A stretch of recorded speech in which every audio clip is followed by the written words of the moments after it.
नमस्कार सभी को।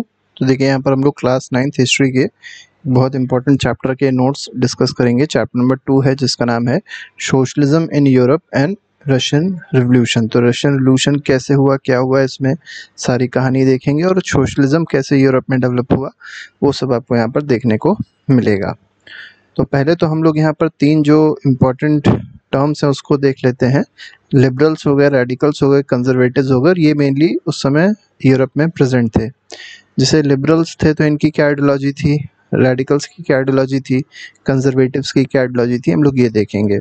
तो लिबरल्स का सबसे पहला तो ये था, they wanted a nation tolerating all religion, मतलब सारे रिलीजन को, एक ऐसा नेशन, मतलब जो नेशन हो वो सारे रिलीजन को टॉलरेट कर सके, किसी रिलीजन के खिलाफ ना हो, ये लिबरल्स सोचते थे।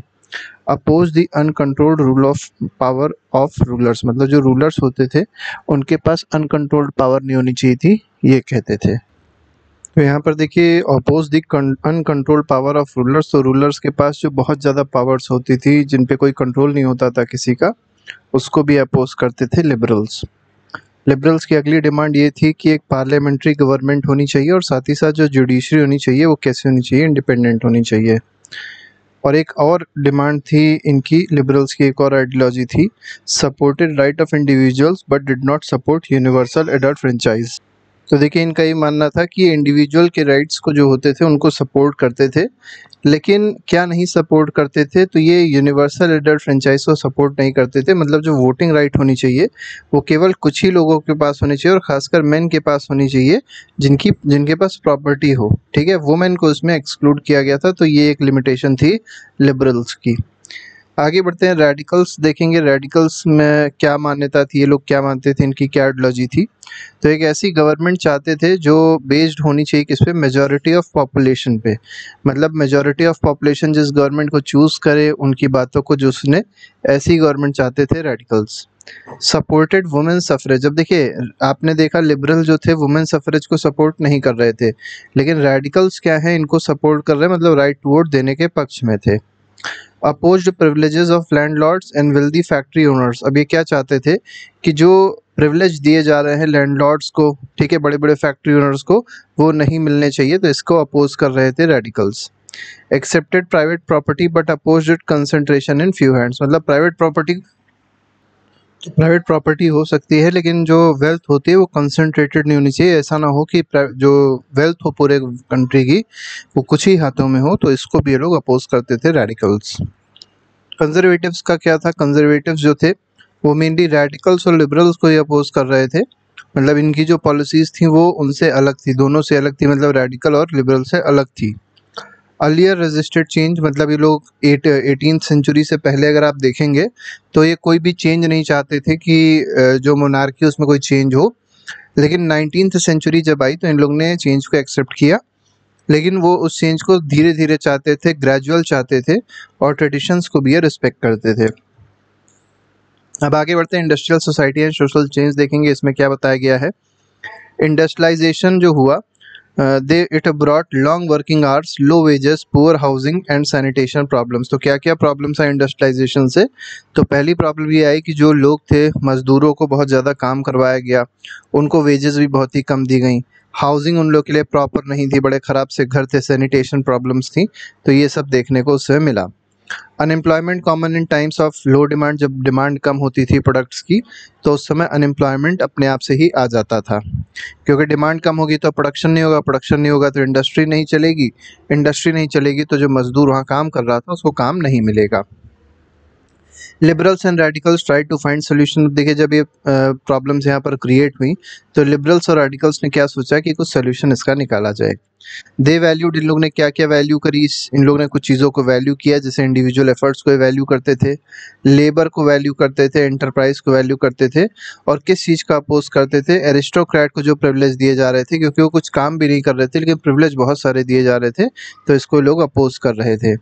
Many worker supported liberal and radical group. देखिए लिबरल वर्कर को क्या लगा कि जो इनके सपोर्टर्स हैं वो केवल दो ही हैं, लिबरल्स हैं और रेडिकल ग्रुप हैं, और जो राजशाही है, जो एरिस्टोक्रेसी है, वो इनके हमेशा क्या है, खिलाफ है, तो उनके अगेंस्ट हो गए और इनके क्या हो गए, सपोर्ट में हो गए।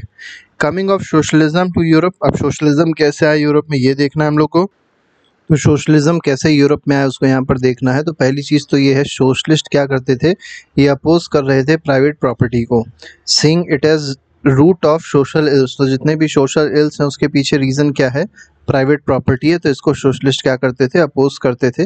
उनका ये मानना था कि जो प्रॉपर्टी होनी चाहिए वो सरकार के पास होनी चाहिए या कोऑपरेटिव के पास होनी चाहिए। Believe property should be controlled by society for collective welfare. तो सोसाइटी को प्रॉपर्टी को कंट्रोल करना चाहिए जिससे पूरी सोसाइटी का फायदा हो, केवल एक इंडिविजुअल का फायदा ना हो। डिफरेंट विजन ऑफ सोशलिज्म, तो अलग अलग विजन यहाँ पर देखने को मिलते हैं अलग अलग लोगों के, सोशलिस्ट लीडर्स के। जैसे रॉबर्ट ओवेन है, ये इंग्लैंड के हैं। इन्होंने कोऑपरेटिव कम्युनिटी बताया है, मतलब कोऑपरेटिव एक तरीके से सोशलिज्म की बात इन्होंने करी है, ठीक है, जिसमें कोऑपरेटिव्स का बहुत बड़ा रोल होता है सोशलिज्म में। तो ये एग्जांपल न्यू हार्मनी और यूएसए में देखने को मिलता है। आगे बढ़ते हैं, लुइस ब्लैंक की बात अगर करी जाए तो ये फ्रांस के थे। इन्होंने क्या कहा, government should encourage cooperatives to replace capitalist enterprises. मतलब कैपिटलिस्ट के खिलाफ थे और किसको प्रमोट करने की बात कर रहे थे, कोऑपरेटिव्स को प्रमोट करने की बात ये कर रहे थे। कार्ल मार्क्स और फ्रेडरिक एंगल्स ने देखिए क्या कहा, इनकी भी बात बहुत इंपॉर्टेंट है। इन्होंने कहा कि इंडस्ट्रियल सोसाइटी जो होती है वो कैपिटलिस्ट सोसाइटी होती है, और कैपिटलिस्ट क्या करते हैं, वर्कर्स को एक्सप्लॉइट करते हैं। प्रॉफिट जो है वो वर्कर्स के लेबर से आता है, लेकिन वो प्रॉफिट उनको शेयर प्रॉपर तरीके से नहीं किया जाता। Worker must overthrow capitalism. तो ये लोग क्या चाहते थे कि जो वर्कर्स हैं उनको कैपिटलिज्म को पूरी तरीके से ख़त्म कर देना चाहिए और एक सोशलिस्ट और कम्युनिस्ट सोसाइटी क्रिएट करनी चाहिए। और property should be socially controlled. तो पूरी सोसाइटी की होनी चाहिए प्रॉपर्टी, केवल एक पर्सन एक इंडिविजुअल की नहीं होनी चाहिए। आगे बढ़ते हैं, सपोर्ट फॉर सोशलिज्म के बारे में बात करेंगे अब यहाँ पर कि किस तरीके से सोशलिज्म को सपोर्ट मिला। तो 1870s socialist idea spread in Europe. तो यूरोप में 1870s के टाइम पे जो सोशलिस्ट आइडिया था, सोशलिज्म का आइडिया था, वो पूरी तरीके से यूरोप में फैल चुका था। Socialist formed second international to coordinate efforts. तो अलग अलग कंट्री के साथ एफर्ट्स के लिए, मतलब कोऑर्डिनेशन को प्रॉपर करने के लिए एक सेकेंड इंटरनेशनल फॉर्म किया गया था। Worker formed association and parties. तो वर्कर ने भी क्या किए, जितने भी वर्कर्स थे उनमें पूरा यूनियन बन गए, एसोसिएशन बन गए, पार्टीज बन गई। जैसे जर्मनी में आप देखेंगे तो सोशल डेमोक्रेटिक पार्टी बन गई। ब्रिटेन में देखा जाए तो लेबर पार्टी बन गई जो आज भी एग्जिस्ट करती है। फ्रांस में कौन सी पार्टी बन गई, सोशलिस्ट पार्टी बन गई। और इंडिया में भी अगर आप देखेंगे तो इसके आसपास पार्टीज क्रिएट होने लग गई थी जो सोशलिज्म के आइडियोलॉजीज पे वर्क करती थी। Socialist influence loss but government were still ruled by liberals, conservatives, radicals till 1914। अब देखिए सोशलिस्ट जो थे ये लॉ को इन्फ्लुएंस तो कर रहे थे, लेकिन जो गवर्नमेंट थी वो अभी भी कि कौन लीड कर रहा था, उसको लिबरल्स लीड कर रहे थे, कंजर्वेटिव्स लीड कर रहे थे और रेडिकल्स लीड कर रहे थे 1914 तक। तो 1914 तक सोशलिज्म का कोई भी खास रोल नहीं रहा है। मेन जो रोल था वो अभी भी लिबरल, कंजर्वेटिव्स और रेडिकल्स का ही था। आगे बढ़ते हैं, रशियन एम्पायर जो 1914 में था वो किस तरीके का था। तो मेनली इसको रूल कर रहा था ज़ार निकोलस टू। ज़ार डायनेस्टी है, डायनेस्टी का नाम ज़ार है, और निकोलस टू जो है वो रूलर का नाम है जो उस समय रूल कर रहा था। एम्पायर बहुत ही बड़ा था जिसमें फिनलैंड भी आता था, पोलैंड भी आता था, यूक्रेन भी आता था, बाल्टिक स्टेट्स आते थे, सेंट्रल एशिया आता था, कॉकेसस भी आता था, मतलब टर्की अर्की वाला रीजन जो है वो भी आया करता था इसी में ही।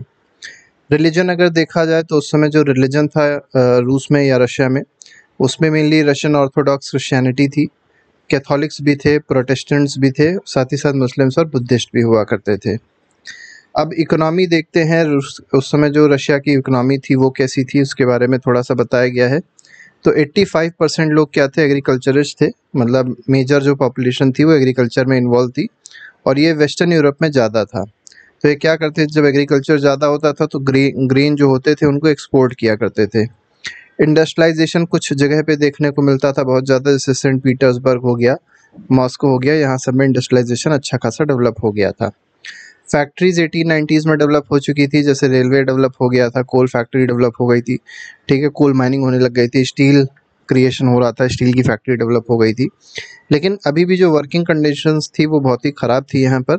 लॉन्ग वर्किंग आवर्स थे, वेजेस कम थे, वुमेन को मेन से कम तनख्वाह दी जाती थी। तो ये सब कुछ प्रॉब्लम्स थी जो एग्जिस्ट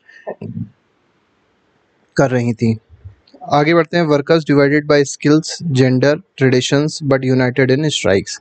अब देखिए वर्कर जो थे वो अलग अलग थे, मतलब उनकी कैटेगरी अलग अलग थी, कुछ स्किल से अलग अलग थे, जेंडर से भी अलग अलग थे, साथ ही साथ ट्रेडिशन से भी, रिलीजन से भी वर्कर्स सेपरेटेड थे, लेकिन वो यूनाइट हो जाते थे। किसमें? स्ट्राइक जब होती थी तो सब में यूनिटी हो जाती थी। जैसे 1896-97 में जो टेक्सटाइल स्ट्राइक हुई, 1902 में मेटल स्ट्राइक हुई, तो उसमें सारे लेबर्स जो थे, सारे वर्कर जो थे वो यूनाइट हो गए थे। पीजेंट्स वांटेड, पीजेंट्स क्या चाह रहे थे? लैंड का रीडिस्ट्रीब्यूशन होना चाहिए, तो इसलिए रिवोल्ट हुआ 1902 में और 1905 में। ठीक है, तो पीजेंट्स की अलग ही प्रॉब्लम चल रही थी। Russian peasants pooled land periodically, तो ये अपना लैंड क्या करते थे? पूल करते थे, पीरियड बाय पीरियड, मतलब कुछ टाइम टू टाइम क्या करते थे? लैंड की पूलिंग करते थे। अब सोशलिज्म देखते हैं रशिया में कैसे आया, क्या है सोशलिज्म रशिया में। ऑल जितनी भी पॉलिटिकल पार्टीज थी, अगर रूस में देखी जाए, जो कि उस समय मेनली गवर्न किया जा रहा था एक ऑटोक्रेटिक रूलर से, ठीक है, तो वो सारी की सारी पॉलिटिकल पार्टीज इलीगल थी 1914 से पहले। जैसे पार्टीज तो बहुत बनी, Russian socialist democratic workers party जो 1898 में बनी, ये मार्क्सिज्म पे बेस थी। इसके बाद सोशलिस्ट रिवोल्यूशनरी पार्टी बनी थी 1900 में, ये भी आप देखेंगे तो इनका डिमांड क्या था? लैंड चाह रहे थे पीजेंट्स के लिए। बोल्शेविक बहुत ही इंपॉर्टेंट पार्टी है, जो लेनिन जिसके मेन लीडर थे। ये पीजेंट्स डिवाइडेड में बिलीव करते थे, इनको ये पता था कि जो पीजेंट्स हैं वो डिवाइड हो चुके हैं, तो ये क्या चाहते थे? जो वर्कर्स हैं वो रशियन रेवोल्यूशन को लीड करें। पार्टी जो होनी चाहिए छोटी होनी चाहिए, उनका मानना था, लेकिन डिसिप्लिन ज़्यादा होना चाहिए पार्टी में, और ये ज़रूरी भी है। मेंशेविक्स आप देखेंगे, मेंशेविक्स कौन है? तो wanted open membership, gradual change, मतलब ये चेंज तो चाहते हैं, लेकिन ऐसा चेंज चाहते हैं जो धीरे धीरे हो। तो बोल्शेविक क्या है? ये इंस्टेंट चीज़ों को चाह रहे हैं, लेकिन मेंशेविक जो है वो ग्रेजुअल चेंज चाह रहे हैं। जैसे इंडिया में भी आप देखेंगे मॉडरेट्स हैं और एक्सट्रीमिस्ट हैं। ठीक है, आगे बढ़ते हैं। 1905 रिवोल्यूशन देखेंगे, इसमें क्या हुआ है। तो 1905 में पहले रिवोल्यूशन हुआ क्यों, इसको जानना ज़रूरी है। तो देखिए, बहुत सारी प्रॉब्लम्स थी, चीज़ों के दाम बढ़ रहे थे, प्राइस राइज हो रहा था, वेज लोगों की कम थी, जैसा भी हमने आपको बताया, अनएम्प्लॉयमेंट बहुत ज़्यादा फैला हुआ था। Workers demanded 8 hours day, better wages चाह रहे थे वर्कर, जबकि उनको बहुत ज़्यादा समय तक काम करना पड़ रहा था। ह्यूमन राइट नाम की कोई चीज़ नहीं थी, और जो जिस जिस प्रकार का उनका काम था उस तरीके की उनको सैलरी नहीं दी जाती थी, तो इस वजह से सभी वर्कर्स परेशान थे। तो इसलिए एक इवेंट होता है, एक बहुत ही घटना होती है बहुत बड़ी, जिसको कहा गया ब्लडी संडे 1905 में। पीसफुल वर्कर्स थे जो मार्च कर रहे थे, और मतलब एक तरीके से यात्रा कर रहे थे, पद यात्रा कर रहे थे, और उसको फादर गेपोन जो है वो लीड कर रहे थे। ठीक है, और जब यात्रा मतलब जब एक मार्च होती है तो उसको रोकने के लिए क्या करती है, ज़ार के जो ट्रूप्स होते हैं, ज़ार की जो आर्मी होती है, वो इन पे अटैक कर देती है। मतलब ये जो प्रोटेस्ट कर रहे थे, पीसफुल प्रोटेस्ट था, फिर भी इन लोगों ने अटैक कर दिया, जिसमें 100 से ज़्यादा लोग मार दिए गए। इससे रिजल्ट क्या हुआ? इससे स्ट्राइक्स हुई, बहुत हर जगह पे स्ट्राइक होने लग गई, स्टूडेंट ने प्रोटेस्ट किया, यूनियन ऑफ यूनियंस फॉर्म हो गए, बहुत सारे यूनियंस क्रिएट हो गए थे। ठीक है, तो इस वजह से जब इतना प्रोटेस्ट देखा तो ज़ार ने क्या किया, ड्यूमा जो पार्लियामेंट थी उसको फॉर्म कर दिया, लेकिन केवल नाम के लिए फॉर्म किया था कि ये जो प्रॉब्लम क्रिएट हुई है, इंस्टेंट जो प्रॉब्लम क्रिएट हुई है उसको एक तुरंत रोका जा सके। ठीक है, तो रोकने का एक तरीका था कि ड्यूमा फॉर्म तो कर दी, लेकिन बाद में इसको डिसॉल्व भी कर दिया। आगे बढ़ते हैं, रशिया का जो मेन रोल रहा है वह फर्स्ट वर्ल्ड वॉर में, इसको देखना है। तो फर्स्ट वर्ल्ड वॉर में रशिया का क्या रोल रहा? रशिया ने जर्मनी ऑस्ट्रिया के अगेंस्ट 1914 में पार्टिसिपेट किया वर्ल्ड वॉर में, और इनके खिलाफ लड़ाई करी। बहुत ज़्यादा लॉस हुआ, मासिव डिफीट्स हुई रशिया की, 7 मिलियन कैजुअलिटीज़ हुई, तो बहुत ज़्यादा लॉस आप देख सकते हैं रशिया का होने वाला है। अब जब भी वॉर होता है तो उससे कुछ प्रॉब्लम क्रिएट होती है, यहाँ पे भी प्रॉब्लम क्रिएट हुई, जैसे फूड की शॉर्टेज हो गई, फ्यूल की शॉर्टेज हो गई, इक्विपमेंट कम पड़ गए। और जब इतनी सारी प्रॉब्लम्स दोबारा आ गई, और पहले से ही आपको पता है बहुत सारी प्रॉब्लम चल रही थी, अनएम्प्लॉयमेंट चल रहा था, ठीक है, वेजेस नहीं थे लोगों के पास में, ठीक है, पॉवर्टी थी, तो इसके बाद देखिए जब वॉर हुआ तो वॉर से और प्रॉब्लम्स क्रिएट हो गई। अब लोग क्या थे, राइट्स करने लग गए, स्ट्राइक्स और ज़्यादा तेजी से करने लग गए, और ज़ार जो थे वो अनपॉपुलर हो गए। अनपॉपुलर होने के पीछे रीज़न ये था कि जो ज़ारीना थी, जो इनकी वाइफ थी ज़ार की, किंग निकोलस की, ठीक है, तो किंग की जो वाइफ थी वो जर्मन थी, तो उनको सारे जो लोग थे, जो रशियन लोग थे, उनको ये लगता था कि इनकी जो वाइफ है वो जर्मनी को सपोर्ट कर रही हैं, मतलब पीछे से बैकहैंड कहीं सपोर्ट वो कर रही हैं। रासपुतिन का भी बहुत ज़्यादा इन्फ्लुएंस रहा है, और लोग इनसे भी बहुत ज़्यादा परेशान रहते थे। आगे बढ़ते हैं। द फरवरी रिवोल्यूशन 1917, ये क्या था? तो 19 अभी हमारा सेकेंड वर्ल्ड वॉर हो गया, अब फरवरी रिवोल्यूशन देखना है 1917 का क्या था। तो देखिए दो प्रॉब्लम्स यहाँ पर रीच आउट हुई। पहला तो फूड की शॉर्टेज बहुत ज़्यादा हो गई, और दूसरा ये है कि हार्श विंटर भी आ गया। मतलब जो पहले से प्रॉब्लम चल रही थी वो अभी भी चल रही हैं, लेकिन उसके साथ ही साथ फूड की शॉर्टेज हो जाती है बहुत ज़्यादा, फूड का प्रोडक्शन नहीं हुआ, और विंटर जो थी बड़ी खतरनाक हो गई। और आपको पता है लोग पास रहने के ठीक से घर नहीं थे, सैनिटेशन प्रॉब्लम्स थी। तो 22 फरवरी को क्या किया गया, लॉकआउट कर दिया गया फैक्ट्री में, मतलब सारी फैक्ट्रियां बंद कर दी गई, लॉकआउट बिल्कुल पूरी तरीके से स्ट्राइक कर दिया गया, और ये स्ट्राइक पूरे ओवरऑल कंट्री में स्प्रेड हो गई। वुमेन वर्कर्स लेड डिमॉन्स्ट्रेशन, तो वुमेन वर्कर भी इसमें पार्टिसिपेट करती हैं, और 8 मार्च को आपको पता है ये वुमेन वर्कर्स ने पार्टिसिपेट किया था, इसीलिए इसको इंटरनेशनल वुमेन्स डे भी मनाया जाता है, तो याद रखिएगा इस डे को। सोल्जर्स म्यूटिनीड एंड जॉइंट वर्कर्स, तो सोल्जर्स जो थे उन लोगों ने भी क्या किया, क्योंकि सोल्जर्स जो थे वो भी समझ गए थे कि जो किंग है वो इनके भी सपोर्ट में नहीं है, वो क्योंकि वर्ल्ड वॉर में किस तरीके से डेथ हुई है सोल्जर्स की, तो ये भी इनके खिलाफ आ गए थे, और वर्कर्स को इन लोग ने ज्वाइन कर लिया था। तो मतलब सोल्जर्स भी अब वर्कर्स के ही पक्ष में आ गए हैं। ज़ार को एब्डिकेट कर लिया गया 2 मार्च 1917 को, ज़ार को पकड़ लिया गया, बंदी बना दिया गया, और एक प्रोविजनल गवर्नमेंट बना दी गई, पेट्रोग्रेड सोवियत को फॉर्म कर दिया गया। लेनिन ने अप्रैल थीसिस दी, अब लेनिन आ गया, लेनिन का रूल चालू हो जाएगा। लेनिन की अप्रैल थीसिस जो है वो क्या है, मतलब ये एक समझ सकते हैं ड्राफ्ट टाइप का है, जो बताएगा कि हमारा फ्यूचर जो है रशिया का वो क्या होगा हमारी गवर्नमेंट के अंडर में। तो लेनिन आया, इसने क्या क्या चीज़ों की डिमांड करी है, तो इसने पहले तो ये कहा वॉर को एंड करना है, दूसरा पीजेंट्स को लैंड देनी है, तीसरा इसने कहा कि बैंक का नेशनलाइजेशन होना बहुत ज़्यादा ज़रूरी है। तो ये 3 बातें जो हैं वो लेनिन ने कही है। और call for transfer of power to Soviet, तो जो पावर जो थी, जो अभी तक ज़ार के पास हुआ करती थी या एरिस्टोक्रेसी के पास हुआ करती थी, वो कहा अब लोगों को ट्रांसफ़र कर दिया, सोवियत को ट्रांसफ़र कर दी जाए। तो अक्टूबर रिवोल्यूशन होता है 1917 में, इसको भी देखना बहुत ज़्यादा ज़रूरी है।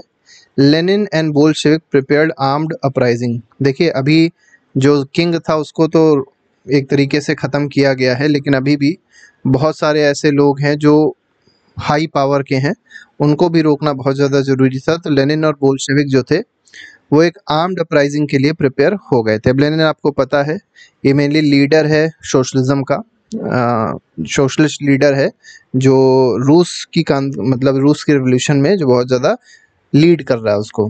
ठीक है, तो इन्होंने बोल्शेविक पार्टी के साथ मिलके क्या किया, आर्म्ड अपराइजिंग स्टार्ट करी। ठीक है, वर्कर सारे मिल गए थे। 24 अक्टूबर को क्या हुआ, सारी गवर्नमेंट बिल्डिंग को सीज कर दिया गया, विंटर पैलेस को सीज कर दिया गया, सभी मतलब जितनी बड़ी बड़ी गवर्नमेंट बिल्डिंग्स थी सबको अपने अंडर में ले लिया।